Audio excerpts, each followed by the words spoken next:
Basic yung ako kami. Maalan lang tayo, pero tayo natatagta. Ganda oh. Ito yung nasa vlog ni Omel Cruz, yung nagdo-drone guys.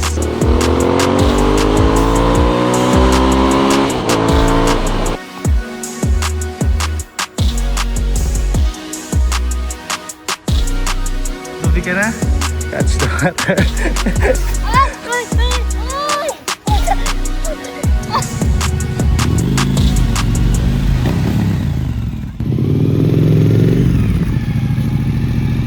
What's up and good morning. Ngayon lang ulit tayo nakapag-adventure bike. At itong dala natin ay V-Strom 1000. Na-vlog na natin to before at ang may-ari nito ay si Boss J-Tol.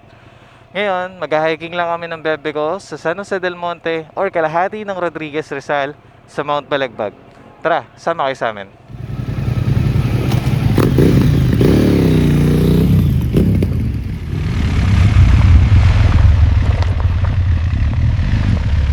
5:50 AM, moving na tayo. Pwede tayo mag-NLEX sana, pero dahil maaga pa at para maiba naman, tara, mag-MacArthur na lang tayo. Mula Santa Rita, nandito naman tayo ngayon sa Tabang Giginto.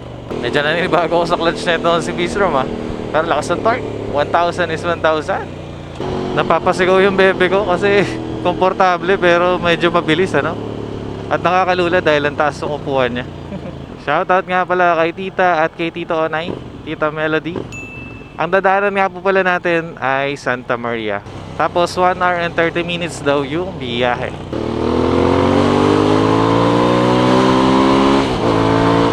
Natutuwa daw siya dito sa V-Strom na comfort with power. Dito na tayo sa crossing ng Bukawi. Yun dati kukumit lang kami dito, estudyante kami Turo natin sa inyo mamaya yung NLEX na dapat i-exitan natin kung nag-expressway tayo. Dito. Dito sa tulay na to kung saan grabe din ang traffic pag Friday. Tapos dito na tayo sa Santa Maria. 6:10 AM, 20 minutes from Plaridel. Wow, parang fiesta or pa-fiesta or tapos na ba? Happy Fiesta, Santa Maria, Auto Garage. Nadaan na pala natin yung bibili natin ng ice cream sa tinatampay ng Auto Garage. Ito yung sa ice cream Ice cream store. Yun lang yung pangalan pero sarap nung ice cream nila. Traffic dito, mukhang di na tayo dito dadaan pa uwi. Pero kung maaga tayo, siguro di natin ito na-experience.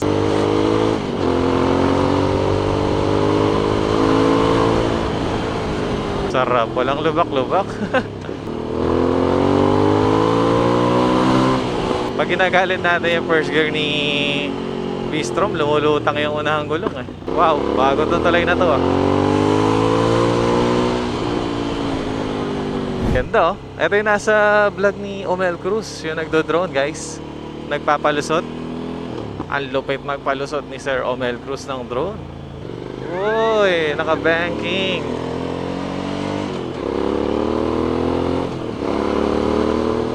Dalasan ng mga pinupunta ako sa Norsagaray at TRT at San Jose del Monte guys ay na-bike ko na po. Tapos na-Mio ko na rin na scooter ride. Tapos ngayon binibig bike na natin. Saya. Bablog nga din ako dati. Pero pinribate ko, nakita mo ka ako dun. Saka corny ko pa dun Ngayon medyo konting corny na lang tayo sa Motowheel minsan. Wow, ganda naman na ito. Ano to? City Action Center. Ganda naman nung pagkakaangat para kasi makita kang bundok. Alam mo, Baguio or Tagaytay.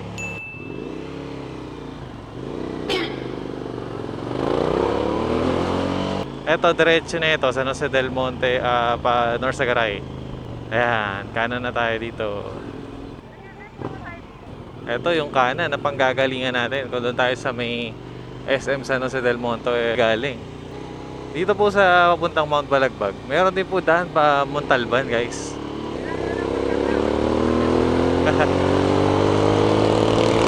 Uy, naalala ko, babay kami dito. Dito kami inabutan ng kapatid ni Ken, si Lloyd, para maabot ang Balagbag. Hinata kami ng scooter, dalawang bike. Dito nagtutulak na kami.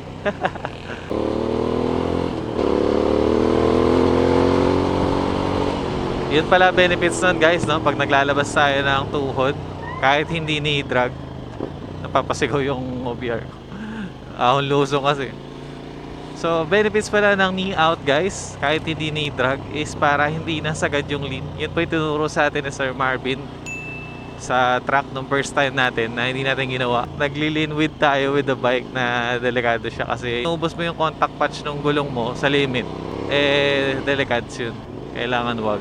Lalo na pagka hindi naman race tire. Oo, sports tire yon, aggressive for street. Pero for street lang, hindi sa track. Kasi sa track, pagka natagalan ka na at na-enjoy mo na, talagang sasagad mo na yung bike mo hanggat kaya. Unlike sa street, di ka naman sasagad ng gano'n, di ba? Sasagad ka, saglit lang. Pero sa track, tuloy-tuloy. Kaya hindi siya good na gawin na lean with the bike. And thank you Sir Marvin, MM189, sa pagturo po sa atin nun. Para maging safe tayo sa track, mas maging maganda yung position at yung pag-ride natin sa track, pati na rin sa street. Uulan yata sa bubundukin natin Maulap pa nung oras na 7 AM na. Parang rides sarap. Ay.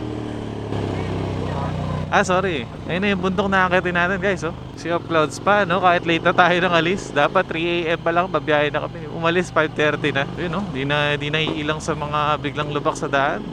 Nabasa yung helmet ko mami. Feeling ko mapagto dinadaanan natin Sarap adventure bike, di ka takot sa lubak. At kung biglang off-road yung kalsada, komportable pa rin. Ayun mami. Ay usok pala. May nagsisigaw pala. Kala ko ulap na natatakot ako sa dadaanan naming off-road. Bigat kasi ni Bistro. Actually kahit yung Venturi nag-aalangan ako nun pero yun the best yun. Gusto ko iakit yung Venturi hanggang taas pagka nakakaroon ako kahit 450 MT ganun. Pero the best doon enduro bike. Umaangat nga lang unahan dahil sobrang tarik at sobrang torquey ng enduro bikes. Depende kung may makakainan.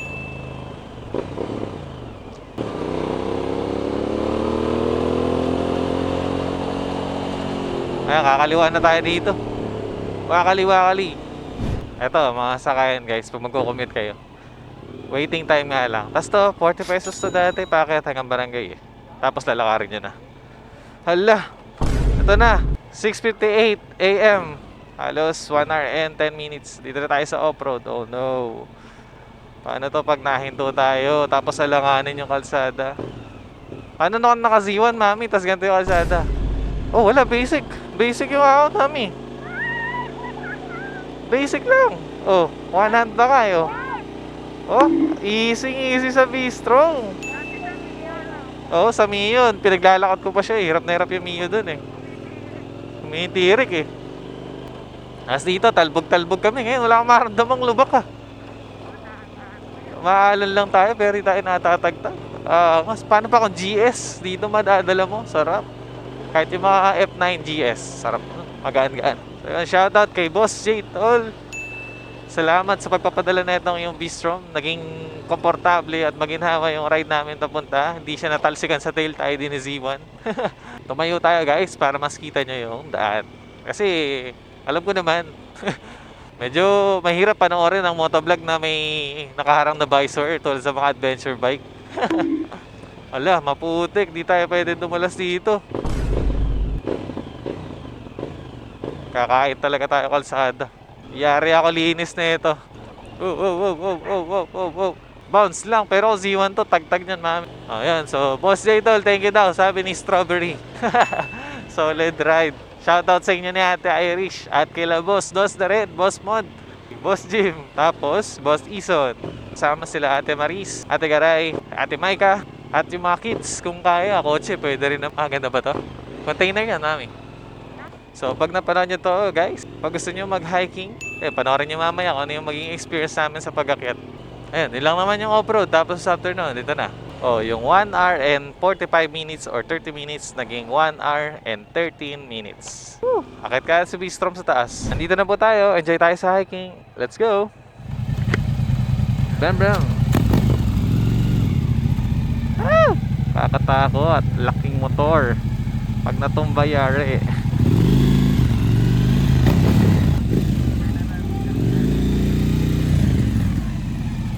Bueluhan natin. May kainan din pala dito bago tayo makit. Share na lang sa inyo magkano ang bayad sa tour guide at entrance papunta dito. May atras ko kaya ito mamaya. Oo, kung di sana basadaan, tatry ko Sisilipin mo nila yung sea of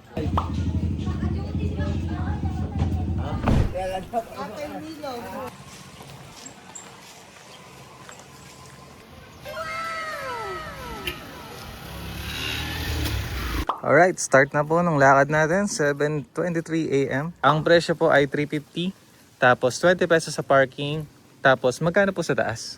100 per head naman po pagdating sa taas. So from barangay, doon off-road na. At ayun, after 3 minutes, off-road na. Ito na yan, akit na tayo. Oo, naihawan pa yung motor pero hindi hanggang tok-tok. Makagitna lang, hindi na talaga kakayanin kasi lalaki na yung mga bato. Dito, pwede pa kahit ahon at off-road. Pero sayang din kung hindi naman natin madidiretso ng taas. Yung V-Strom, yung dala nating motor na malaki, pwede siya. Pero dapat may kasama kasi pag natumba, mahirap itayo. Wow, may view na agad guys. Ayun, tanaw yung city oh. Tubig ka na. Catch the water. Dito, ganyan pa yung kalsada. Pero pagdating dun, malalaki na yung tipak ng bato. 7:38, humingi ng brake. Madulas yung bato, buti nagpalit na ako ng sapatos ko. Ito, hindi na kaya ito ng mga Mio scooter. Kailangan dito, decambio na. Nanibago? Oo, nanibago, nabigla ata. Ganda! Ay, grabe naman yan. Iba sa personal lalo, guys. Good morning, doggy. Good morning. What the? Yan, Montalban Rizal yan, guys. Saan? NCR. Yan, 7:47 AM. Malapit na tayo dito sa pinakawaling gate na after neto wala nang bahay. Talagang nasa uphill na tayo ng bundok. Ayan yung mga motor na kaya dito. V-Strom kaya din dito pag skilled rider kasi kapag may kasama ka. Pero pag first time, mahirap yan. Hi vlog! Hello! Yan, welcome Mount Balagbag. Wow, ganda. Ayan. Naalala nyo ba yung movie ni Goyo? Dito yung sinut. Oh, mami, bayad ka. Ah, tumakbo agad sa upuan. Right. Ito pa pala isa nakakapagpatagal bukod sa pahinga guys. Picture. Wala hinga at pagod pag ganito na yung view. At dito po tayo papunta sa mga bundok na yan. Oh. Ngayon na ganyan yung view sa Goyo. Yung picture mo dati. Ganda ng view eh. Sa mga nakapunta na dito, comment down below din po at shoutout sa inyo. Pang 8 time ko na to dito. Iba't ibang way na punta. Commute, motor, sasakyan. Ngayon big bike. Ay, may helicopter. Ang galing. Saan? Ayun oh. Ayun, helicopter. Ah, okay. Manlamok lang.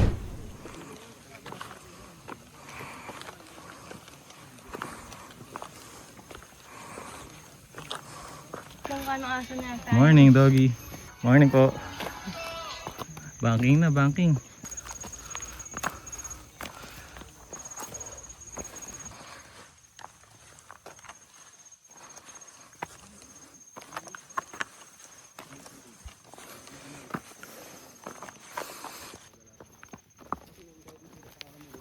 Ang nag-aya ay nahihirapan. Nakaready na yung mga pahingahan pag pumunta kayo dito.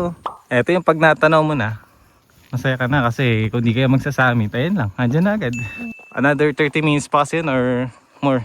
Doon kami nagpwesto ni Ken noong New Year eh. Shoutout ulit brother Ken. At kay Oneter na rin. At sa iba natin kasama sa drawing. Simula dun sa barangay hanggang dito sa spot na to sa may puno. Tignan natin kung ilang minuto ang inakit natin. Kami gusto ko pag ganito yung pampinali, tatakboyin mo hanggang dun sa may puno. Kabog dibdib mo dyan. Uy, nahuli kita, nakahinto ko na naman ah. Ito pala yung bataan. Okay. Ako kita sa camera. Ito sa Sambales. Sometimes we act like a fool. Wow, ganda talaga. 55 minutes. May kasama ng pahinga ngayon. Ayun po yung barangay kung saan tayo galing. Oh. Tapos yun yung summit. Dito, hindi man tayo nagpunta ng summit. Meron naman tayong pwedeng lakaran dito. Pahaba ito. 360 view din. Stop for a minute.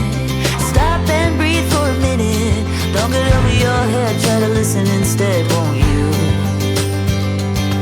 Think for a minute. Who you wanna be for a minute. Don't get over your head. You're like everyone else, aren't you? You could gain from being a bit nicer. Know when to talk and when to shut your mouth.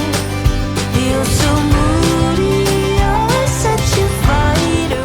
Try to open up your minds and talk.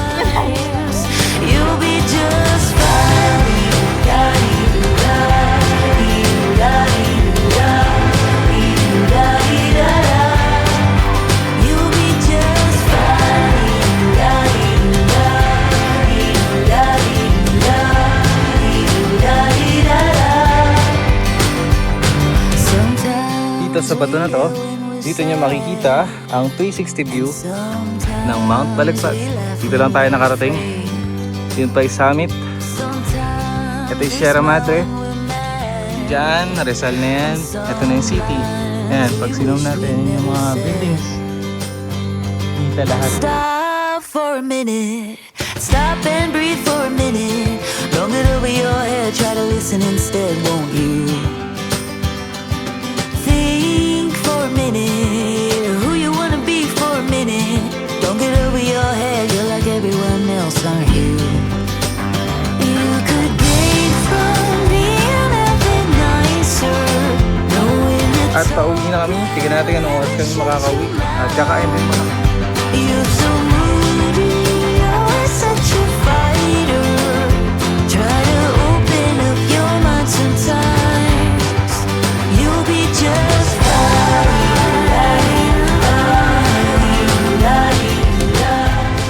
Ah, natandaan niyo pa po ako. Nakakatuwa naman po, natandaan niyo ako. Kamusta po? Mabuti naman po. Ito may Yung mga vlog ko dito dati, kasama po kayo. Pin-private ko muna eh. May bago po ako ngayon, motovlog. Alam na po niya na kayo po yun. Baka sabihin niyo po, iba na naman kasama ko. Hindi. Ang tagal na po nung huli kong punta rito. Buti po, natandaan niyo po ako. O siyempre, sabi niya kasi nagbablog ako. Kilala ko. Ay, salamat po. Ito pala si ate. Sabi ko, Oo. kulang yung bayad eh. Ay, si ate. Iya, oo nga na. Ate Jevaline. Pag binalikan ko yung video, siya yun. Naalala niya ako. Naalala ko na. Oh, selfie tayo ulit. Ano ba yan? Magsa-selfie tayo ulit ngayon. po tayo. Tinry ko nga po Hanapin. New Year kasi di ko na makita. la-di-da-di-da-di-da-di.